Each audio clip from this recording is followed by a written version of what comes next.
and I can see it. And you've got to learn how to use it. Now there's people out there, lots of people, who don't like to be hurt. Not them, or their property. Now these people, who don't like to be hurt, pay people not to hurt them.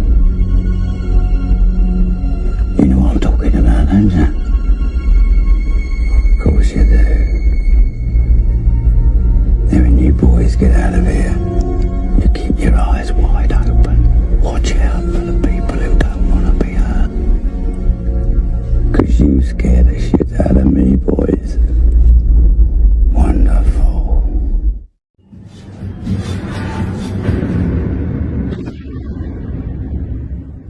A lot of people stole things because they were hungry. They had no other means to live. I know people say, oh, well, other people got out the East End and they made it. It's not like that for everybody. I mean, some people are more brainy than others. They have more chances. And in your life, you mean to go one way and you're pulled another. It's not the individual's fault all the time. The Krays had got something about them that was almost indefinable. To say that they were personalities is wrong, because they projected an aura of evil, of power. They would resort to violence at the slightest provocation to establish a reputation, and this they did very, very successfully, so that not only foreigners and people that intruded into the East End, but members of their own gang respected them because of that violence. But if the Krays were so evil, why did the community in which they lived put up with them for so long? In London's poorer quarters, the line between right and wrong had long been blurred. Many of life's simple pleasures were outlawed by the state. Late-night drinking, card and dice games, and off-course betting.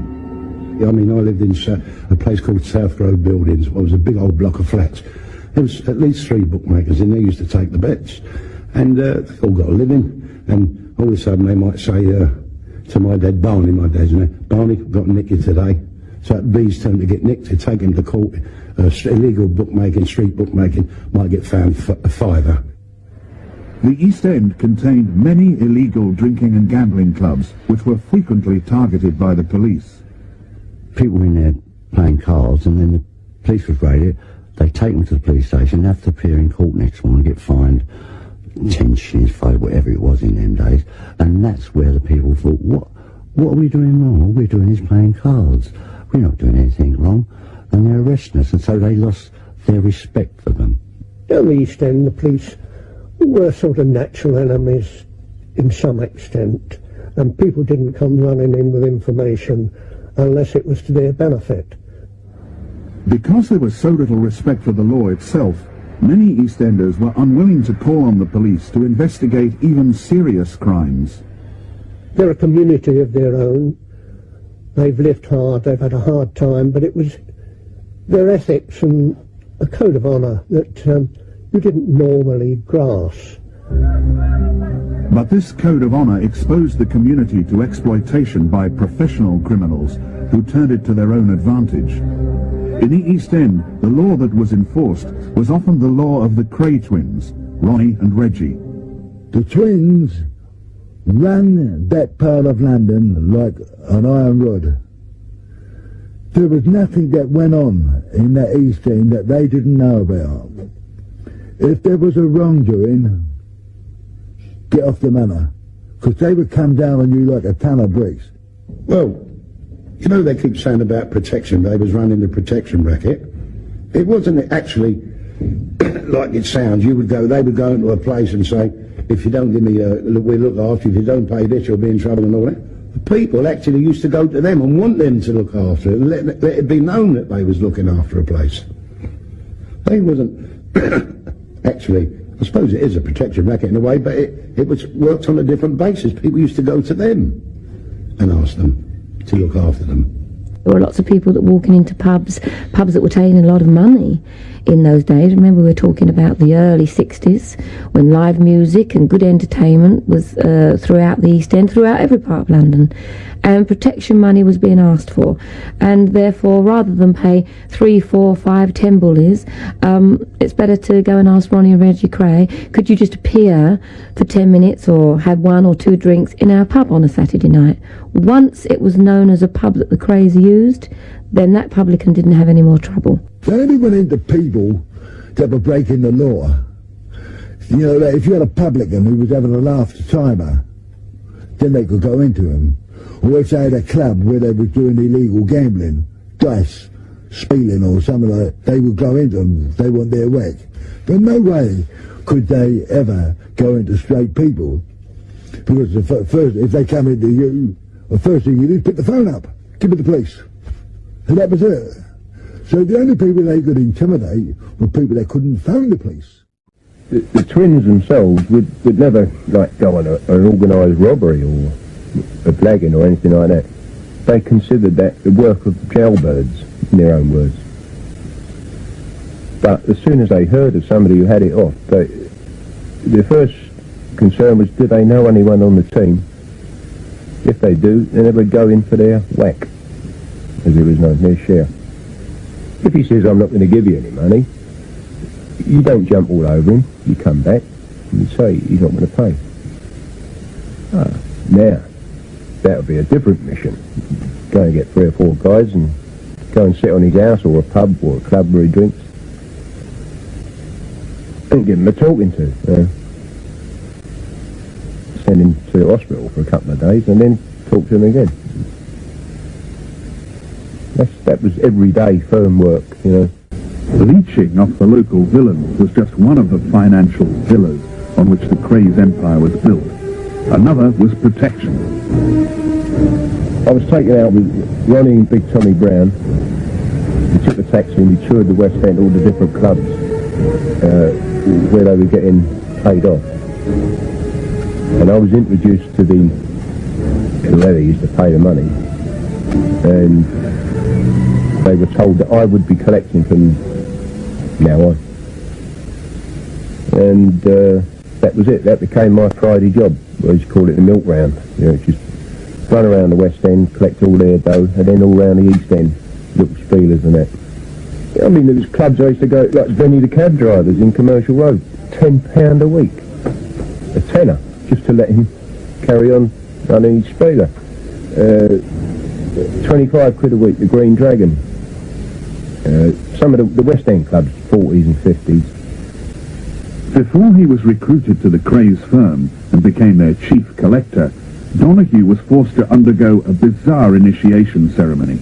They decided that he would fit nicely into their organisation, but in order to test him, first of all, he was shot in the foot. And the test then was, of course, would he go to the police, or would there be an act of retaliation against the Krays or some of their gang?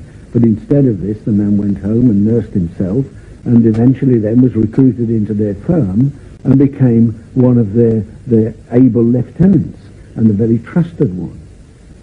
But I said to Reggie once, if this happened, Donahue will never forget it. He'll be an enemy. He'll work for you, but he'll always be an enemy. And he said, no, I don't think so. He's all right now again. But he knows it's one of them things. The Kray twins never expected betrayal. After all, they bought the loyalty of local villains by supporting the Aways, fellow criminals locked up in jail. Every now and again, probably once a fortnight, we had a number of pubs we would use. As the place filled up, it looked promising. If there was a few obviously rich guys there, they would say, do the Aways list. So now you would go around with a piece of paper and say, collecting for the Aways. And get whatever you got. And then they'd say, well, who's away? Well, Harry's doing 2. His missus has got 2 kids. Right, send them round 25 quid, like that. Again, this reflected on the twins, because when you went round, you would say, the boys sent you around this, help out with the electric or the gas or whatever. Aren't they lovely boys? You still hear that today, lovely boys. Yeah. Yeah, they just nipped it off other people, but they got the reflected glory. Yeah. Behind the mask of public relations, the firm's real strength lay in professional violence. But normally, somebody's got to insult or whack you or something for you to react with violence, normally. But you can get to a stage where you do it purely as a way of life. That's professional violence. Lay the man down, break his leg. You've never met him before. You're not angry with him. He hasn't done you any bad turn. He's just stopping the business. But with Ronnie, it was different. It was a bit more weird, if you like, because other people's violence, if he heard about it, he would get them to sit down and give it to him detail by detail. He got something out of it, He was definitely Freddy Krueger type person. I mean, Ronnie would smash somebody. He would literally smash them, with whatever he had in his hand. Doesn't matter if it was a hammer, a bayonet, or an axe, or whatever. He would just slice somebody for the wrong word and enjoy it and say, hold that, and walk away. Ronnie once punished a man who had simply upset a friend of the Krays.